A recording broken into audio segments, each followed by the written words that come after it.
me go ahead and add him on. He is the filmmaker from New Jersey. He's an award winner. He's featured on Lord Madison's A Lady in Red blog, and he is the man who put together the film entitled Who's Jenna Jameson, which will be coming out later this year, the fall of 2015 to be exact. I'm joined with Thomas Baddinger. He's with me right now. What's going on, man?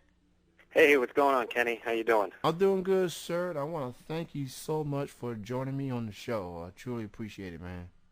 Oh, thank you for having me. I'm equally excited and very happy to be a part of it. Well, Tom, before I go any further, I want to point out that my co-host, Jeff, he just so happens to be a fan of Miss Jenna Jameson. And when I told him the premise of the film, he talked about how much he loves Jenna Jameson and he how much of a fan he is. But I did inform him that Jenna Jameson is not actually on the film. But he's like, okay, it's not a problem. I like the premise. So I had to let him know about that. But he loves himself some Jenna Jameson. Well, I'm glad that he was just in fact intrigued with the title of the film. But yes, the film is it really doesn't have truly anything to do with Miss Jenna Jameson, other than the fact that our lead, Tracy Birdsall, will be playing a character by the name of Jenna Casey, who is supposed to look just like Jenna Jameson, and one of the other lead characters, played by Joe D'Onofrio, is much like your friend Jeff, who is he's a huge fan of Jenna Jameson and is convinced that this girl looks just like Jenna Jameson, and he wants to prove to his best friend, who's played by Bill Sorvino, that she does. And that's sort of one of the many different storylines of Who's Jenna Jameson. So no, and Miss Jameson really is not in the film at this point, but we're working on trying maybe getting her in for a cameo of some sort. Okay, that's definitely that would definitely be a good look right there. You know, if she, of course, is interested, of course, but it'll add a lot more twist to it. Maybe there'll be a scene in the movie when, when the person looking like Jenna be walking around minding her business, and then she runs into the real thing, and then she has to explain the whole scenario. That will be very interesting itself. That being said, man, what was it like working on the script for this film? I mean, how did you feel about it? What was your mindset working on this the script? Well, originally when I wrote it as a short film, and the idea came from a couple different things. The genesis of the story came from a different couple places. One of the scenes that takes place in the film is the character played by Joe D'Onofrio, who is, as I said, loves who Jenna Jameson is and has tons of her old films. He has a scene where he jumps into a dumpster trying to find his old movies, and it's supposed to be, obviously, it's a comedy. And that particular scene that I wrote actually happened between two guys that I know that I had an apartment complex that I used to live in back in the day. And I remembered that specific scene of a friend of mine who was my neighbor, who he was obsessed with those movies, and his other buddy threw out those movies in a dumpster. And I literally saw this guy run across the street and dump into the dumpster trying to find these movies. And that's kind of that scene plugged into my head. I'm like, I got to keep that for something. And then, that was many, many years ago. That was almost like 10 years ago when that specific scene happened. And then, fast forward to about 8 months ago, my father, who works in the financial district, he wrote a story. He writes about financial news and stuff like that, and he puts at the end of his little write-ups a very funny things that happened. And there was a true story about a specific financial bank that tried to close an account of many different adult film stars, and there was a whole lawsuit and everything. And I remember reading that, and I'm going, wow. I'm like, that's really interesting. But I don't think I want to write something that's that heavy and dramatic. I think I want to write something funny about, maybe a financial hedge fund guy, and his boss tries to force him to close an account that is owned by an adult film star, and then let's put this other scene where I had this guy jumping in the dumpster and stuff like that. And I wrote it as a short film, and we did a reading of it, a private reading of it in New York City, and we read through it, and we were like, you know what? There's more to this. There's more to this story. This isn't just a short film. There's a lot more to this. And the actors said to me, you can write more. You can embellish this. And I just kind of sat down and wrote it out, and here we are making it into a feature in the spring. Or actually, we've already started filming, and we continue. We're going to pick it back up in the spring. The movie, from what I've been hearing, is getting some buzz. Especially, it's being featured on a famous blog called A Lady in Red by the lovely Laura Masson, who she told me about you and your work, hence why you're on the show. That being said, how does it feel to have someone like Laura have your film be mentioned on her blog, and with all the buzz that's been, with people be talking about it? Yeah, it's been getting some great buzz. I mean, between Laura's Lady in Red blog, and we're on the Hoboken Patch, and just found out today we're on our press release was posted on BroadwayWorld.com, and we're getting a lot of buzz. But we couldn't do it without someone who has the great writing skills and of Laura Matson. I mean, Laura. I met Laura about 6-7 months ago, and she's been a great asset to me and a great asset to my company, 624 Productions. She wrote a review of our first short film called Two Sides of Love, which starred Ronnie Marmo, Kevin Carr, Emily West, Debbie Glick, and Jen Jacob. And she wrote a wonderful review for that short film that won different awards at the Garden State Film Festival and the Action on Film Festival.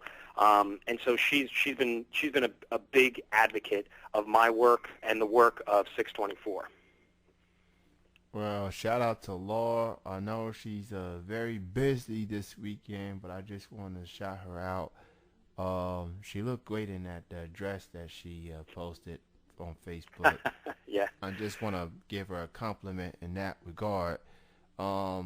So usually with movies, some movies, well, mostly on the indie scene, if you will, they be featured on film festivals before it comes out for everyone else to see. Is that what y'all plan to do with this film? Have it out on film festivals first and then have it released for everyone else by the fall? Or are you doing something differently as y'all go through the process of having it released? Sure, that's a great question, Kenny. 624 Productions, we are fortunate enough to be partnered and co-producing this production with New Vision Films, which is run by Anthony Good and Steve Schaltman. And when I sat down with those guys and we talked about what was the plan for this film, it's sort of we're taking a layered approach. So we've got the funding, we've got the cast, we've got the crew, and we're going to start, like I said, we already started shooting, and the next steps, it's going to be a two-step approach, and it's either one way or the next. And in the independent film industry, there's really no blueprint on how to get your stuff out there. Yes, there are the film festivals, which is a great scope and a great avenue of community independent filmmakers to get your stuff out there. There's also, streaming the internet, like this, what we're doing here today, has become a huge piece of the business. And so we're thinking two steps, and two steps happening at the same time.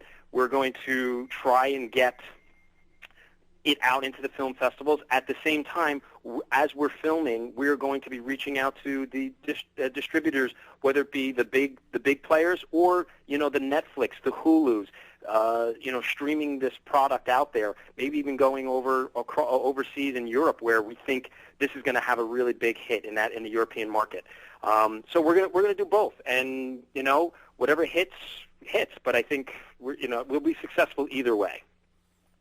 Well, I'm glad you ported out Netflix and Hulu because I'm in the process of deciding which one of those two I plan to use to purchase or whatever. Considering there are some TV shows I want to watch or movies I want to watch, but they may not be on TV, or I may not, or they may the TV for me it may be late for me to watch because I got to work in the morning or whatever. So definitely I'll definitely keep an eye on the pages, and what I guess whichever you prefer first, whether it's Netflix, Hulu, or both. I'll definitely will subscribe to the ones that has who Jenna Jameson is. Uh, Definitely will keep that in mind. Um, Tom, let's talk about the soundtrack. You got some music that will be featured on it. Talk Correct. about some of the artists that will be featured on this film. So we've got three amazing artists that are going to be featured in the soundtrack. And by no specific order, our first is going to be the Slim Chance and the Gamblers. They came to me through another person who's an Oscar-winning music composer, and at this point, I can't really disclose his name at this point because we're still sort of in negotiations with him. But he is acting as a consultant to us, and he put us in touch with Slim Chance and the Gamblers, and they played this one song that we're going to be using in a clip that we shot in December that's going to be released in the next 6 to 8 weeks. And it's called "What Man Couldn't Stop Loving You." And it was when I heard its song, it was so raw and blues and sexy and real good old rock and roll. And the first time I heard it, I was sitting at a table with the band leader Mario from Slim Chance, and I looked at him. I said, I want this song. And it was perfect. Then we have the Savannah Van Band from L.A., and we got in touch with them through the wonderful Laura Madsen. And Savannah Van Band sent me a couple of different clips of their music, and again heard it and fell in love with this music. And it was, again, that it was poppy, but it was also rock, sexy, raw kind of music. And to top that off, we have Jesse Rubin, who is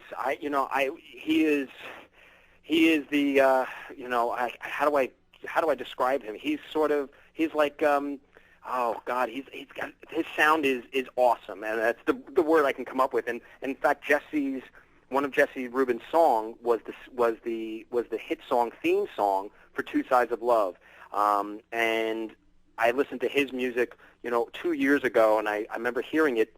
And actually, he is the boyfriend of Jen Jacob, who was in Two Sides of Love, and Jen Jacob is also going to be in Who's Jenna Jameson as well. So she put me in touch with Jesse 2 years ago when we were shooting Two Sides of Love, and I loved his music. And it's acoustic guitar, really from the heart, heart romantic love, some good love songs in there that I fell in love with, and put it on Two Sides of Love. And then when I was writing Who's Jenna, there was a particular scene that I was writing, and I remembered another song that I heard from Jesse, and I said, oh, I've got to use that song in this scene, in this movie. And picked up the phone, called Jesse, and I said, Jesse, let's do it again. And, we were a hit for Two Sides. I want you again for Who's Jenna Jameson. So those three artists right now who we got lined up, and incredibly, equally excited about it. Well, I like your enthusiasm as it pertains to the soundtrack, so I definitely gotta look these artists up and check out their music. And who knows, they may be future guests on this show in the future. I will. I'll do that for you, Kenny. I'll reach out to them and make sure that they get on your station here, because music to me is sort of the backbone of movies. I mean, how many, sometimes, people don't realize it when you're watching a film and you hear that soundtrack or that the music in the background is what really makes the movie and makes the emotion and the scene move from the beginning to middle to the end. And music always inspires me when I'm writing songs. I'll listen to the radio, hear a song, I'll go, you know what, that would make a great story. And, and sometimes I write stuff because I hear a certain song. I go, I love that. I'm going to write this little story, whether it be a play or a short film or whatever it may be.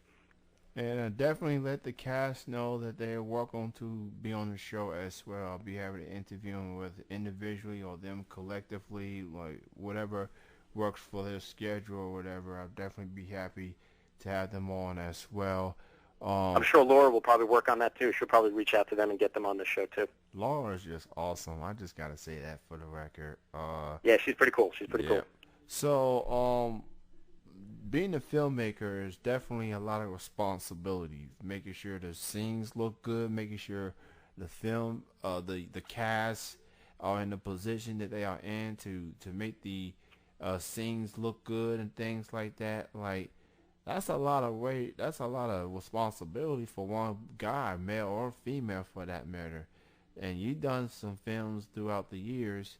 I mean, how does it feel to have that responsibility, to make sure the cast is on the same page, everyone is in the same page, but just making sure that everything goes one smoothly without any conflicts or whatever. Like, how do you feel about the responsibility of being a filmmaker?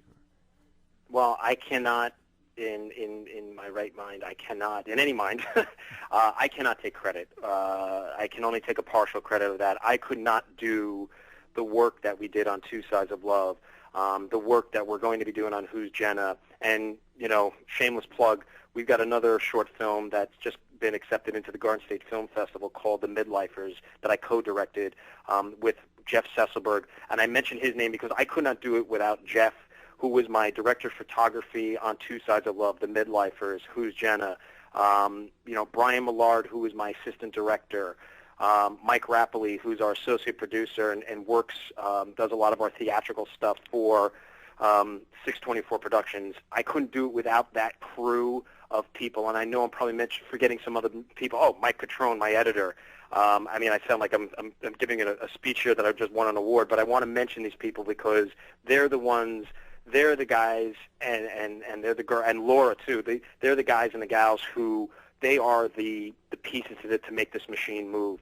And so they make my job 10 times easier. I'm a visionary. I think of things. I have a goal in mind, and I want to get to it. And fortunately, I have a tremendous amount of support on the team of 624 Productions. And you know what? To be honest with you, I'm a family man. I have 2 kids, and I also have a full-time job, and I really couldn't really do it without my wife, Kelly. I mean, I know she's been an unbelievable support, and without all those pieces, my head would be spinning. So thank you for saying, how do I do it all? I do it all because of all those people. All those people make it happen, and of course then the actors. I mean, it's such a wonderful feeling to be behind the camera, watching Jeff do what he does with the shots, and seeing the actors bring my words to life, and they make it sound so much better than the way I wrote it. I mean, I sit there, I go, oh my God, that sounds better than I thought, and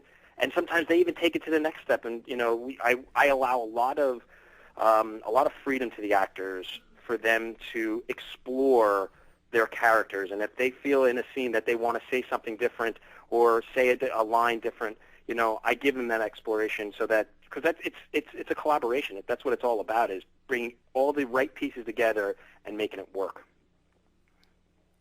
Well, let me just say, man, you might as well have a induction speech ready, man. Especially from what, and I'm reading. I think the music started. Yes. And the credits started to roll. So Yes. they've already pulled me off the stage. Yeah, and I'm just reading this from the press release here, from Bill, and it reads, "Who Jenna Jameson is poised to pick up awards across the board for its dialogue, as well as a star-studded screenplay and stellar soundtrack."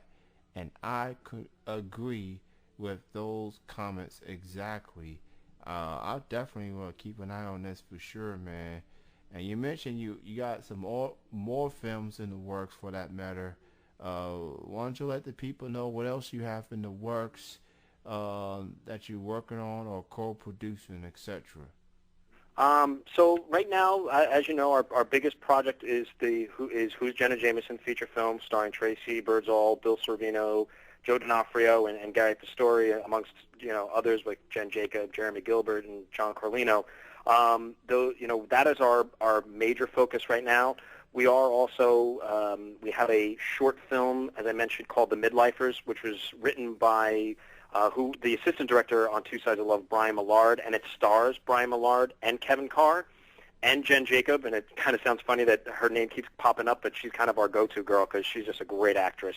Not to take anything away from Brian or Kevin or anybody else in any of our projects, but she's kind of our go-to on some of these things. And that's called, as I which is premiering at the Garden State Film Festival down in Atlantic City. It's running the weekend of March 20th. It's running actually, I think it's March 19th through March 22nd. And then I'm actually running my own film festival called In the Moment Film Festival. I am co-hosting that with Anthony Good from New Vision Films at The Dopeness, which is a restaurant in Jersey City, and that's going to be on February 20th. And it's a short film festival. And let me tell you, I watched some really, really great short films to the point where I'm watching them going, wow, I have a lot of work to do myself to get to where some of these people have. The work that they put together is just above and beyond what I could have imagined that I could do. So those are sort of the things that are in the work. I wrote another screenplay called Triple Play, which is about a murder that takes place in the Baseball Hall of Fame. That was actually supposed to be our next project after Two Sides of Love, but we tabled that for now. That we feel that that's going to be a very, very big project, and you're going to see and hear some of the names that are part of that. The other projects that I just mentioned will be part of Triple Play as well in the future. Everybody be on the lookout for all the films that he mentioned, including Who's Jenna Jameson, coming to you this coming fall. The film is currently being filmed as we speak, but be on the lookout for it, and just keep an eye on the just keep an eye on it for sure. Why don't you go ahead and promote your social media links or where people can learn more from your work? I appreciate that, Kenny. You're a great host. Thank you. Yeah, if you want to go to www.624, the number 624-productions.com, you can go right out to that website, check us out. The links to our Twitter and Facebook accounts are there, right on the front page, and you can see all of our projects that we're working on. You can click to our Facebook page, 624 Productions LLC on Facebook. Go to our website, Facebook page, like us there. But yeah, that's www.624-productions.com. The website, go check it out. My last question for you, Tom, is what would your advice be to anyone that wants to be a filmmaker or wants to at least be in the film industry? What would your advice be? Well, I don't know if I'm at the level to give I have the level to give advice to current filmmakers. I can mention to upcoming filmmakers, as part of your question was. I'd say, you know what? Don't forget who you are. Be humble. Don't forget where you came from. And one thing that I always tell actors or anybody that's in the plays that I've directed or the movies that we've worked on, it's something that one of my mentors and my acting teacher back at my college, Wagner College in Staten Island, John Jameson, said to me when I was a sophomore studying Uta Hagen acting, and he said to me, Tom, you always have to be in the moment. And that's my advice to everybody, is always be in the moment. And that means whether the camera's on, whether the camera's off, whether you're on stage or off stage, you always want to be in that moment. You always want to be fresh and alive and ready to work. Because there's so many times that, people lose those opportunities and the lights go up or the camera goes on and they're not in that moment, and they forget, if you're in that moment, you're not going to forget your line. You're not going to forget your blocking. And sometimes when you're in that moment is when the real magic happens. And for me as a director and Jeff Sesselberg, if you listen to this, you know as well as I do, the best is when you just let the camera roll and you feel those actors are in that moment and you just let the camera roll and you let it run. And that's where you get some true great movie magic. Well said, Tom. Well said. And I want to thank you so much for joining me on the show this evening. I truly appreciate it. Everybody be on the lookout for the upcoming films, including Who's Jenna Jameson. Again, that's coming out this fall this year. Go check out the website for 624 Productions for all the details. And be on the lookout for the film itself. Be on the lookout for In the Moment Festival, which Tom will be a part of in the Jersey area. Again, go to the website and all the social media for all the details. Great chatting with you, Tom. Thank you for being on the show, man. Thanks a lot, Kenny. You take care. You have a good night, man. All right, bye-bye. All right, bye-bye. That was the award-winning Thomas Baddinger, a